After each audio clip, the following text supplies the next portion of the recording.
बिस्मिल्लाहिर्रहमानिर्रहीम। अस्सलाम वालेकुम डियर स्टूडेंट्स वीवर्स, आप इकराम विद साजिद के साथ उम्मीद करता हूँ आप तमाम लोग खैरियत से होंगे। सरगोदा यूनिवर्सिटी का एनुअल पेपर मैथमेटिकल इकोनॉमिक्स का जो अभी हुआ था उसका क्वेश्चन नंबर 3 को सॉल्व करते हैं।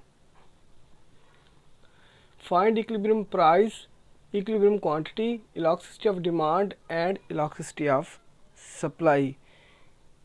इक्विलिब्रियम प्राइस अशिया की कीमत को फाइंड करेंगे, इक्विलिब्रियम क्वांटिटी अशिया की मिकदार को फाइंड करेंगे, इलास्टिसिटी ऑफ डिमांड तलब की लचक को फाइंड करेंगे एंड इलास्टिसिटी ऑफ सप्लाई और रसद की लचक को फाइंड करेंगे। ये क्वेश्चन की हमारे पास इक्वेशंस गिवन है। QD minus 128 plus 9P is equal to 0, ये हमारे पास इक्वेशन नंबर 1 है। QS प्लस 32 माइनस का 7P इज इक्वल टू 0, ये हमारे पास इक्वेशन नंबर 2 है। इस क्वेश्चन में हमें पता नहीं चल रहा कौन सी डिमांड की इक्वेशन है, कौन सी सप्लाई की इक्वेशन है।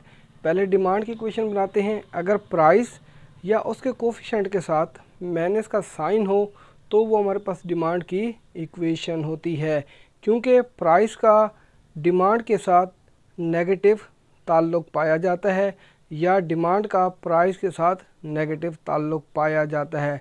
पहले इक्वेशन नंबर 1 को अरेंज करते हैं। यहाँ पे अरेंज कर लेते हैं। QD माइनस का 128 प्लस का 9P is equal to 0। QD is equal to minus के 128 को बराबर के दूसरी तरफ लेके जाएंगे तो साइन तब्दील हो जाएगा, तो हो जाएगा प्लस का 128 प्लस का 9P है, जब बराबर के दूसरी तरफ जाएगा तो साइन तब्दील हो जाएगा माइनस का 9P। ये हमारे पास डिमांड की इक्वेशन है, क्योंकि प्राइस या उसके कोफिशिएंट के साथ माइनस का साइन है। इसे इक्वेशन नंबर 1 कहते हैं जो हम लोगों ने अरेंज की है। अब हम क्या करते हैं, इक्वेशन नंबर 2 को यहाँ पे लिखेंगे। QS प्लस 32 माइनस का 7P इज इक्वल टू 0। इस इक्वेशन को अरेंज करते हैं। अगर प्राइस या उसके कोफिशिएंट के साथ प्लस का साइन हो तो वो हमारे पास सप्लाई की मसावात होती है, क्योंकि सप्लाई का प्राइस के साथ पॉजिटिव ताल्लुक़ पाया जाता है। इक्वेशन को अरेंज करते हैं। QS is equal two plus का 32 है, जब बराबर के दूसरी तरफ जाता है तो साइन तब्दील हो जाएगा माइनस का 32 माइनस का 7P है, जब बराबर के दूसरी तरफ जाएगा तो साइन तब्दील हो जाएगा प्लस का 7P। प्राइस या उसके कोफिशिएंट के साथ जब प्लस का साइन होता है तो हमारे पास सप्लाई की मसावात होती है। ये हमारे पास सप्लाई की मसावात है, जिसे इक्वेशन नंबर 2 कहते हैं। यहाँ पर हम लिखते हैं, एग्ज़ाम में उसने नहीं बताया QD is equal to QS, ये हमें पता होना चाहिए, यानी डिमांड बराबर होती है सप्लाई के। इसे कहते हैं मार्केट इक्विलिब्रियम पॉइंट, यानी तवाज़नी नुक्ता। इसको एक्सप्लेन करते हैं।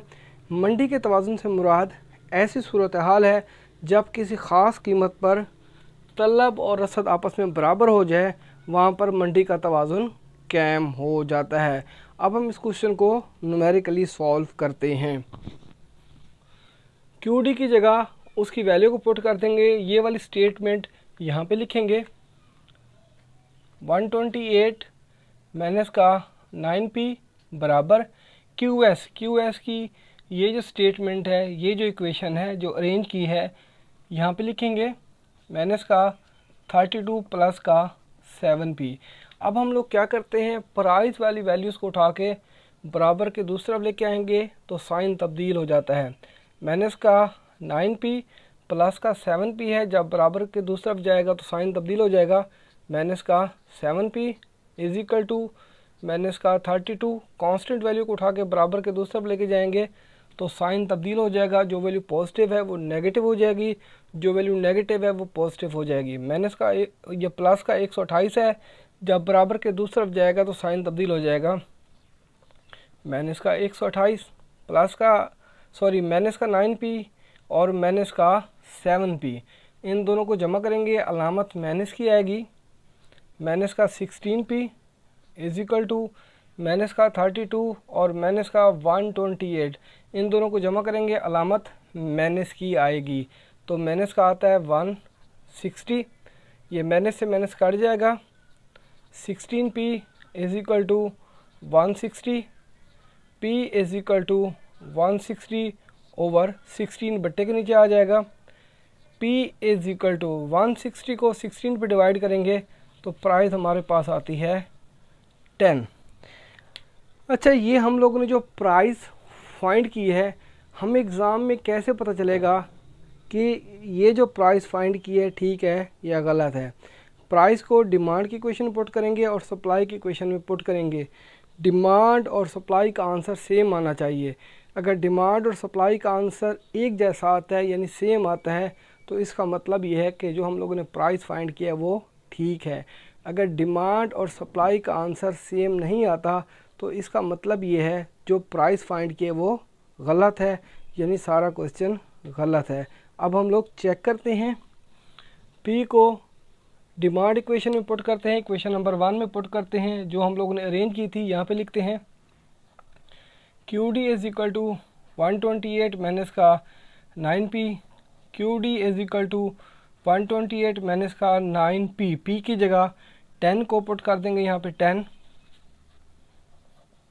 QD is equal to 128 minus के 9 को 10 से मल्टीप्लाई करेंगे, जमा नफ़ी नफ़ी, तो माइनस का क्या आता है 90। QD इज़ इक्वल टू 128 में से माइनस के 90 को यानी 90 को लेस करेंगे तो हमारे पास क्या आता है 38। ये हमारे पास QD का आंसर है 38, तो सप्लाई का आंसर भी 38 ही आना चाहिए। अब हम लोग क्या करते हैं, ये हमारे पास इक्वेशन नंबर 2 है सप्लाई की जो हम लोगों ने अरेंज की थी। पहले यहाँ पे लिखते हैं QS is equal to minus का 32 प्लस का 7p।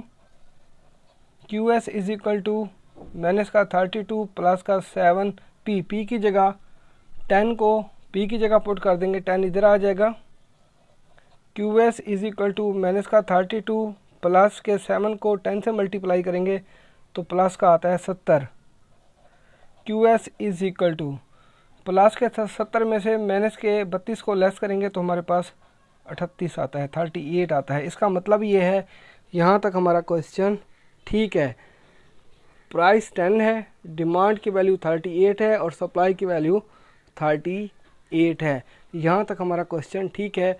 अब हम लोग इलास्टिसिटी ऑफ डिमांड को फाइंड करते हैं। इलास्टिसिटी ऑफ डिमांड को फाइंड करने से पहले इलास्टिसिटी ऑफ डिमांड का फार्मूला लिखते हैं। यहाँ पे लिखते हैं इलास्टिसिटी ऑफ डिमांड का formula. Elasticity of demand is equal to DQ over DP P over Q। D का मतलब होता है चेंज, यानी with respect to P derivative लेंगे। ये जो हमारे पास इक्वेशन है, ये इस इक्वेशन में P वेरिएबल है, with respect to P derivative लेंगे। DQ over DP, D with respect to DP। Demand की इक्वेशन को ये वाली जो इक्वेशन है यहाँ पे लिखेंगे 128 माइनस का 9p, with respect to P derivative लेंगे।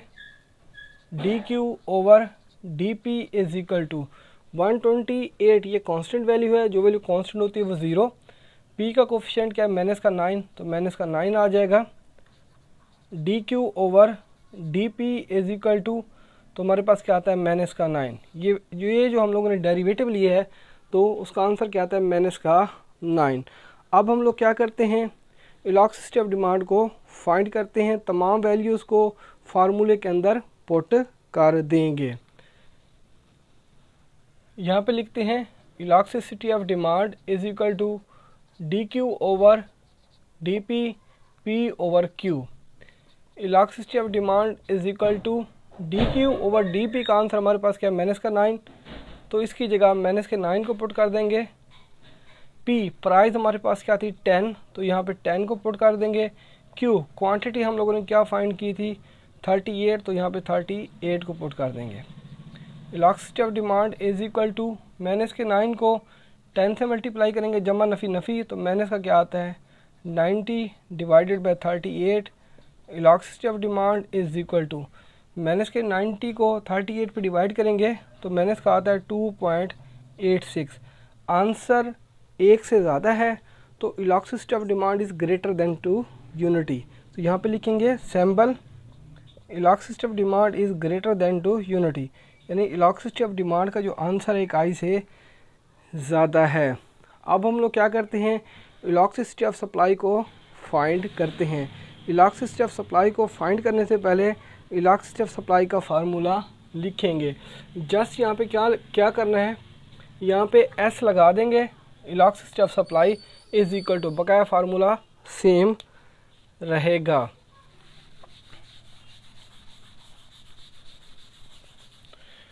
Elasticity of supply is equal to D Q over D P, P over Q. ये जो हमारे पास इक्वेशन नंबर 2 है, सप्लाई की इक्वेशन है। इस इक्वेशन में P वेरिएबल है, with respect to P derivative लेंगे। D Q over D P is equal to d with respect to d p. ये वाली स्टेटमेंट यहाँ पे लिखते हैं। मैंने इसका 32 प्लस का 7P, with respect to P derivative लेंगे। D Q over D P is equal to, मैंने इसका 32, ये कांस्टेंट वैल्यू है, जो वैल्यू कांस्टेंट होती है 0। P का कोफिशिएंट क्या, प्लस का 7, तो प्लस का 7 आ जाएगा।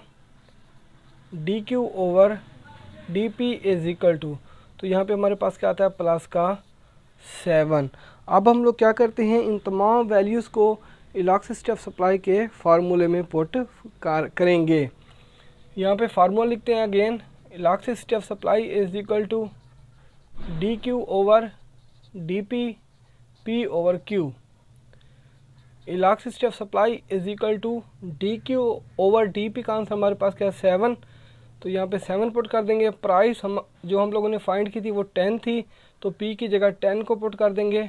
Q क्वांटिटी की क्या वैल्यू फाइंड की थी सप्लाई की, 38, तो यहाँ पे 38 पुट कर देंगे। Elasticity of supply is equal to 7 को 10 से मल्टीप्लाई करेंगे तो 70 आता है, यानी 70 आता है, over 38। Elasticity of supply is equal to 70 को 38 पे डिवाइड करेंगे तो 1.86 आता है।